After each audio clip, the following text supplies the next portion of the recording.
Ultimately, we learn a lot from the things we don't like, and we flip them into creating things we do. If you happen to be a creator mused by the fictional works of those who have inspired you, much like how the world is to a glorious pasture from a bird's eye view, sometimes the sad reality is indifferent to us in our individual suffering. Being a creator, thus working in a highly competitive industry, the trend of adapt or die is fundamental to the survival of those who create. After the massive explosion, also known as the gigantic success of the anime Sword Art Online, a litany of isekai light novels with some doujinshi were published by big companies that would convert those series into anime to ride the wave off one of the successes of this subpar, mediocre show that is rather garbage from my point of view. But at the end of the day, yes, the isekai boom gave us beloved series such as I love, like Log Horizon, Tanya the Saga of Evil, Konosuba, The Devil is a Part-Timer, Drifters, and of course, No Game No Life. But those series are a dime a dozen compared to the garbage heap that is set off its leash every anime season, featuring talentless writers with at times gorgeous artworks and artists working for them, with yet cliche and unoriginal story concepts with just as bland characters. If you haven't seen the previous video made, which can be found in the playlist below, it's fundamental to better understanding this video, because at the end of that video, I mentioned a very obscure manga written by Kaishaku called Red Blood, Red Legacy, which features striking similarities to what I'm now calling rising up the Full Metal Alchemist while picking up vampire girls in a dungeon, also known as Commonplace to World's Strongest. 当てですよ。当て。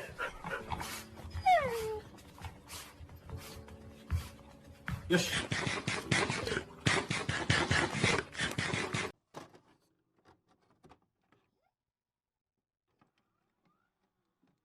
Years ago, I was drastically entertained by the anime named Ori Himari. I've watched it 4 times, which in English translates to Protective Charm Himari. Following that, I watched Rosio the Vampire, So I Can't Play H, Sekiri, and To Love Ru, which is better than the formers. Looking back on these animes today, they are rightfully atrocious in their own individual ways, but entertaining nonetheless to my young, impressionable adolescent mind at the time. But this is a completely different era of anime than what it has become today as I've matured, which the industry hasn't done so well over time while it adapts manga that should have been made anime years ago, such as Vinland Saga, and hopefully by a shred of hope one day maybe Vagabond. Red Blood, Red Legacy was written by Kaishaku, who can be described as a popular for his work in the anime industry during the 90s and early 2000s.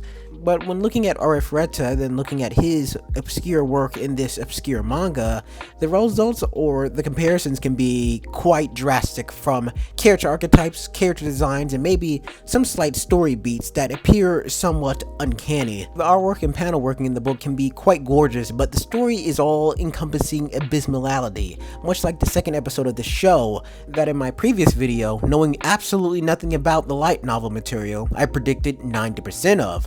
But still, the story manages to refuse to operate on any sense of logic that I mentioned in the first video. The world of Arifureta takes place in a cold, savage, yet almost barren wasteland as unsettling to Goblin Slayer's world that's 3 minutes to midnight every waking moment. But instead of goblins being the predominant force that runs throughout the lands, it's demons that have gained the ability to control and manipulate monsters to cause the complete decimation of humanity in some near future. Keeping all of this in mind, you'd assume the characters would be more caring and altruistic, with humanity banding together for the common goal, with people being more understanding, sympathetic, and having more empathy than Mr. Rogers. In the previous video, I brought into question the geopolitical ramifications and societal structural changes where such a world could exist in a fantasy-like setting, like I've done for Goblin Slayer fucking sucks the video series, but this anime seems to be just as nonsensical, sharing striking similarities to Rising of a Shield Hero, which is also a garbage show. 4 characters get teleported to another world. 3 of the 4 characters are massively popular and garnish monstrous attention from their peers in school because they are popular because the writer says they are, while the 4th member is a nobody with 0 prospects that lacks self-reliance because he's a pussy, until the inciting conflict instigates the plot of the story, changing everything because the writer says it does.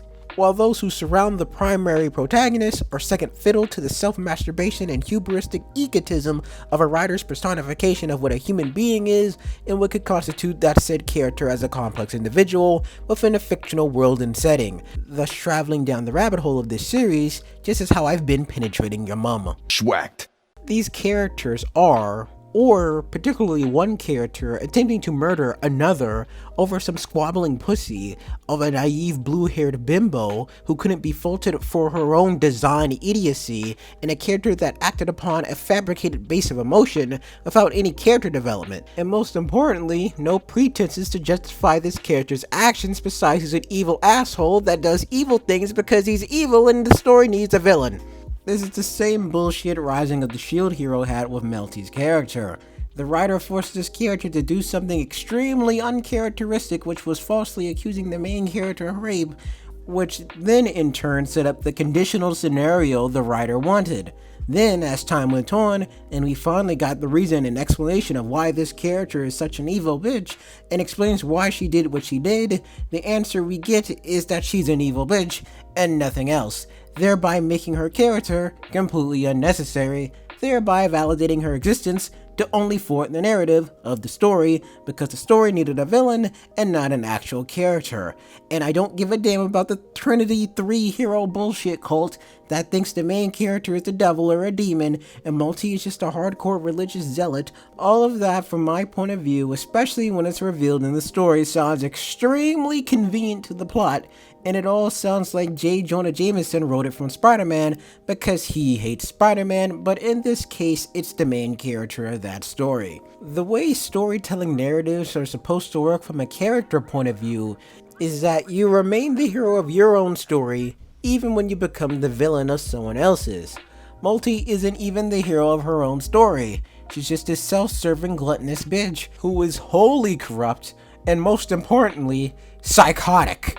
Now, most people would say that's the point of her character, but I don't care. There's so many characters that are quote unquote, it's just the point of this character for existing in the story because that's the point in that story that it's ridiculous. Meanwhile, you get to Arafuta, right? Well, you have this character, whatever the hell his name is. He's a self-serving, egomaniacal asswipe who couldn't get his way, so he decided to kill some people, and can barely pull through on his intent because he's a self-serving story beat character that only serves the basis of the plot to move it forward. So he only has motivation and no character. Characters like Ramsay Bolton, Littlefinger, Cersei Lannister work in a book and show like Game of Thrones because they are actually written like characters, and not maniacal evildoers who are evil because the writer says they are.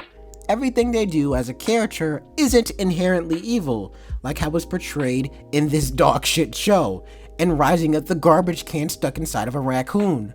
It's not even about being politically correct.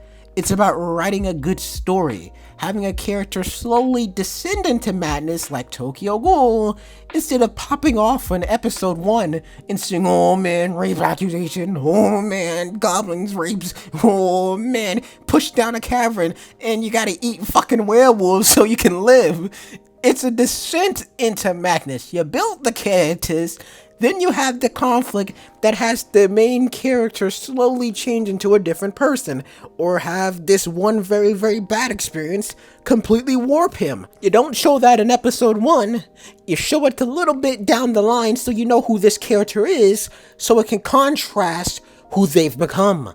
That's the point. You don't pop off and let everything loose on episode 1. So, keeping all this in mind, therefore, episode 1 and episode 2 of Alfrietta, in my opinion, is profoundly uninteresting compared to the character conflict and turmoil in a show such as Copcraft, where characters act dynamically instead of static archetypes. My name is Kiri Shiriki. I'm one of the most caring personalities of this entire series, and I have absolutely no relation with that priestess from Goblin Slayer that has shown to be unbridledly optimistic no matter the circumstance, stuck in an uncoordinated love triangle that'll never be fulfilled.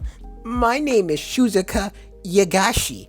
I'm Kuyuri-sen's best friend because the author says I am.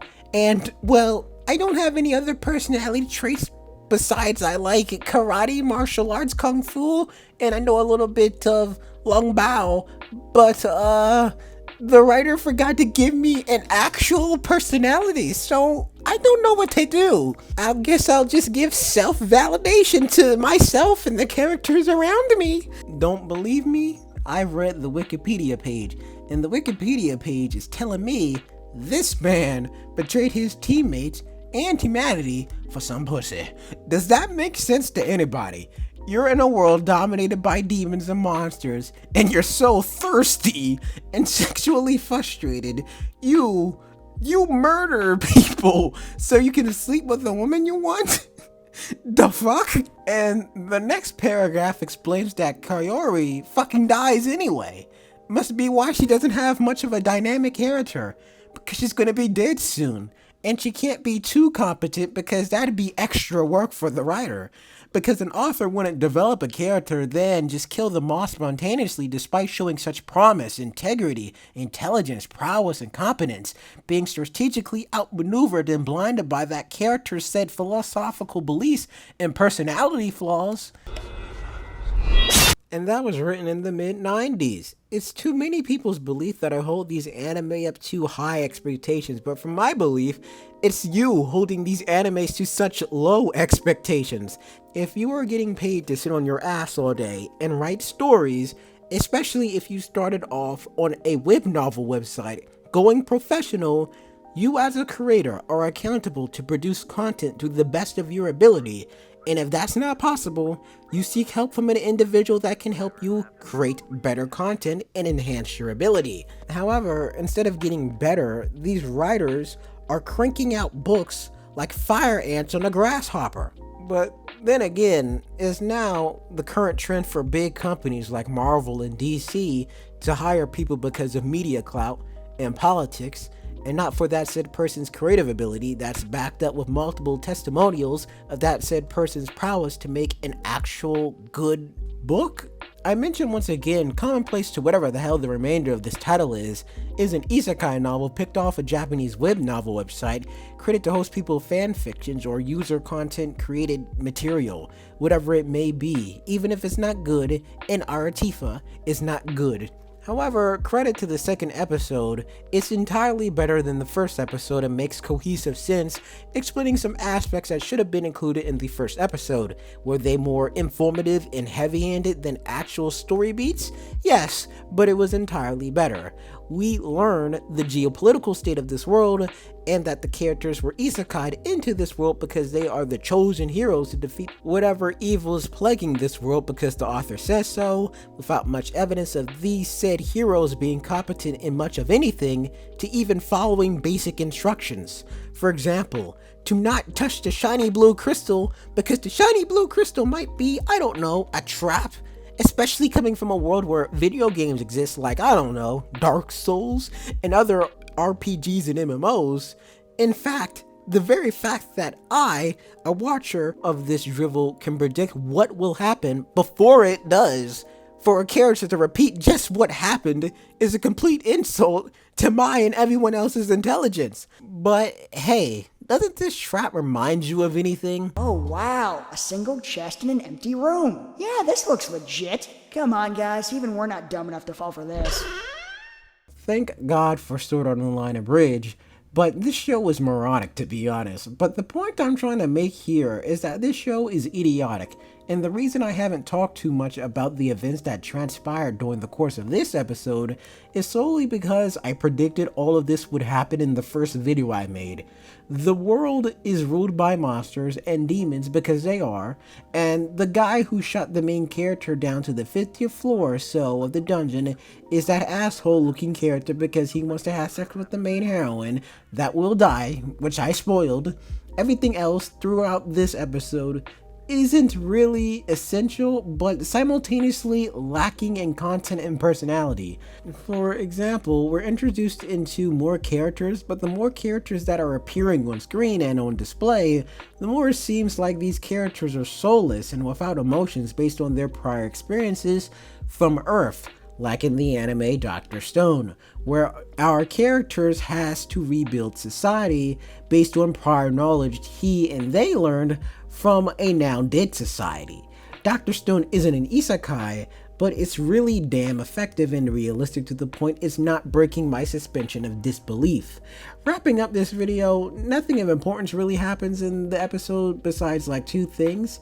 The priestess girl wakes up from her 5-day coma with nothing but the dream of rescuing the main character because she's in love with him because reasons and because the writer said so, despite the main character almost having nothing likable about him, while the main character fights golems and rescues a legal vampire lottie, which he renames Yui. And get this, she was betrayed too. How convenient.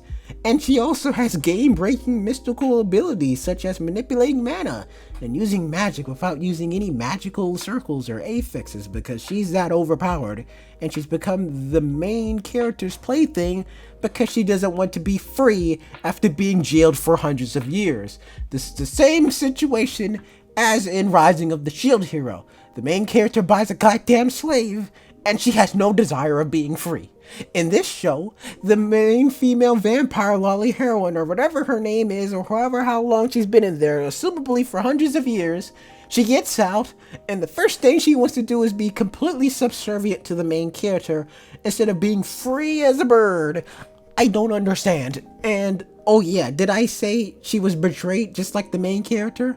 She was betrayed. She was imprisoned by her uncle, or some bullshit like that, because she's too powerful and couldn't die.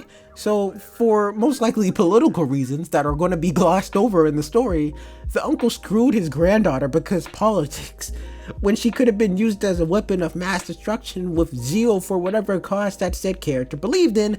It could have turned it into an internal empire.